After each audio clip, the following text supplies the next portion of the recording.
Olá pessoal, Fisiologia do Treino desta segunda-feira, abordando ainda os aspectos microscópicos da produção de força, e hoje nós vamos estudar estruturas passivas atuando nesse processo microscópico da produção de força. Acompanhe o programa de hoje.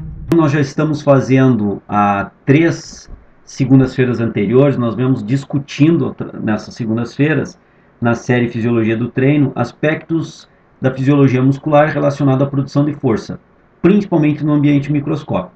Processos básicos, mas importantes que nós tenhamos um certo grau de esclarecimento deles, para que nós possamos aplicar depois em processo do treinamento. Alguns links com os processos de treinamento eu já venho demonstrando nessas segundas-feiras. Muito bem, hoje, como se consta aqui no título, nós vamos abordar estruturas passivas do treinamento. Se você não das estruturas microscópicas musculares. Se você não assistiu os últimos 3 programas de fisiologia do treino, eu sugiro que você assista essa microsérie que nós estamos criando sobre aspectos microscópicos do tecido muscular e da produção de força, para que você possa se ambientar de todas as informações que nós passamos até então e possa conseguir acompanhar de uma forma mais fácil o que nós vamos abordar hoje. Então nós vimos nessa série até agora o processo fisiológico da fibra muscular como um todo, o que eu abordei no primeiro programa que nós falamos sobre isso, processo fisiológico da fibra muscular como um todo. Nós verificamos também a parte interna da fibra muscular, das suas miofibrilas, que nós temos o processo das miofibrilas. Vimos isso no tecido muscular propriamente dito, como se organizava. Analisamos melhor isso no tecido muscular e começamos a entender uma situação fisiológica, uma estrutura fisiológica chamada de sarcômero, denominada como sarcômero. E depois nós avaliamos de uma forma mais pormenorizada o sarcômero dentro do processo de encurtamento muscular, inclusive através de vídeo. Muito bem, nós analisamos também na nossa última postagem da fisiologia do treino, essa curva, e aqui está uma imagem recuperada dessa última postagem.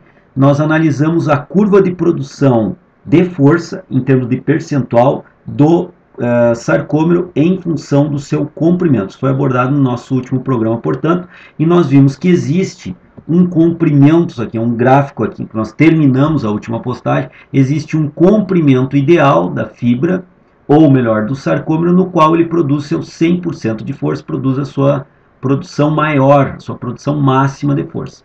Se o músculo, ou melhor, se o sarcômero encurtar, diminuir seu comprimento, ou se o sarcômero alongar a partir de um determinado ponto ideal e aumentar o seu comprimento, a produção de força, como nós vimos, ela diminui.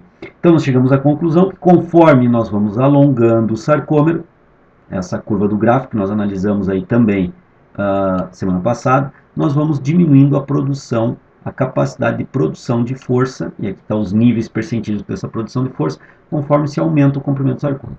Isso em estruturas dinâmicas de actina e miosina, das cabeças da miosina e da sua capacidade de conectar com as actinas para produzir força tensional de encurtamento do sarcômero, consequentemente encurtamento da miofibrila, consequentemente encurtamento da fibra muscular e consequentemente encurtamento do músculo como um todo.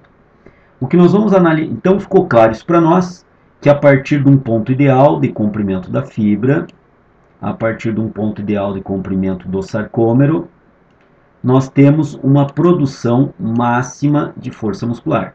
Quando ele se encontra em condições de produzir maiores conexões, nesse ponto aqui ou nessa amplitude, é a posição onde o sarcômero consegue produzir sua maior capacidade de conexão de cabeça de miosina com actina, de forma ativa, e produzir encurtamento muscular, consequentemente produzir tensão, força de encurtamento.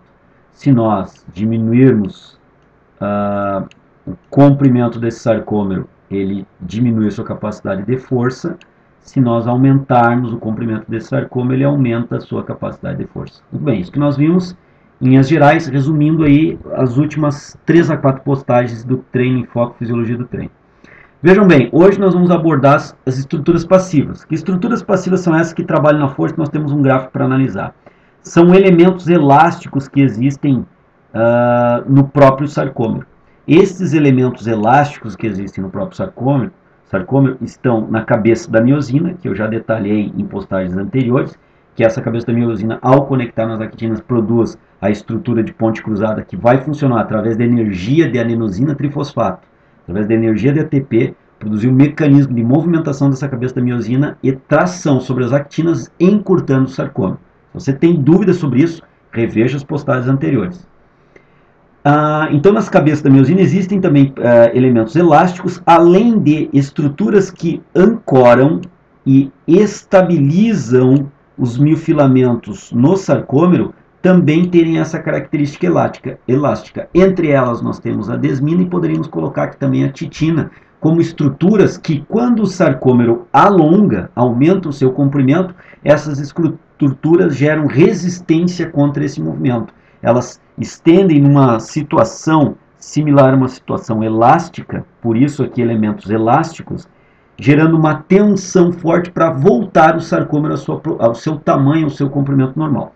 Então, se nós analisarmos esse gráfico aqui, nós analisarmos o comprimento, de novo, nós temos um ponto de comprimento do sarcômero, isso aqui é semelhante ao gráfico anterior, aonde nesse ponto de comprimento do sarcômero, eu tenho a capacidade ideal de produção de força dinâmica dentro do sarcômero, nós temos um determinado nível de produção de força. Como nós já vimos anteriormente, se nós diminuirmos o comprimento do sarcômero, a produção de força gradativamente cai, e se nós alongarmos dinamicamente, com estruturas dinâmicas, esse sarcômero, a produção de força também gradativamente ela diminui. Entretanto, existe uma tensão passiva que nós deveremos somar à tensão dinâmica, que é essa que nós analisamos na última postagem. Essa tensão passiva ela é justamente gerada por esses elementos elásticos que estão na cabeça da miosina e que ancoram titina e desmina, por exemplo, e outras estruturas do próprio sarcômero, e funcionam como espécie de elásticos resistindo ao trabalho de aumento do comprimento do sarcômero. Então aqui está a curva desses elementos elásticos. Vejam bem, ao aumentar o comprimento do sarcômero, ao ir aumentando o comprimento do sarcômero, existe uma força resistiva contra esse comprimento, uma força elástica resistiva, que vai aumentando gradativamente. Quanto mais alongado estiver esse sarcômero, maior será essa força resistiva. Então, por exemplo, para um determinado ponto, essa força resistiva cresceu, para um outro determinado ponto de alongamento do sarcômero, essa força resistiva cresceu mais ainda, para outro ponto do sarcômero, essa força resistiva cresceu mais ainda. Então, ela cresce de forma rápida conforme esse sarcômero alonga. São elementos, mais uma vez, elásticos do sarcômero. Muito bem, quando nós vamos verificar então a força desse sarcômero durante um processo excêntrico, por exemplo, de freio excêntrico do movimento, como por exemplo o treinamento pleométrico, nós temos que, além de raciocinar com a força dinâmica das pontes cruzadas serem ou não estabelecidas, essa estrutura que eu coloco agora aqui, além de raciocinarmos com essa estrutura dinâmica das pontes cruzadas gerando força ou diminuindo essa força do sarcômero, nós temos que somar a essa estrutura também a força elástica que está sendo produzida internamente dentro do sarcômero. Consequentemente, a produção total de força, vejam bem, que é o somatório da força dinâmica mais a força elástica, essa força estática dos elementos passivos, gera essa tensão passiva, nós temos aí uma curva de produção de força ainda crescente, mesmo com o sarcômero alongando. Isso no trabalho pliométrico é fundamental para nós entendermos a energia elástica que é produzida no trabalho pliométrico para ganho de potência muscular. Então, conforme o sarcômero alonga, vejam bem, conforme ele aumenta o seu comprimento excentricamente, freando um determinado movimento, existe uma força passiva elástica que aumenta fortemente quando aumenta esse comprimento.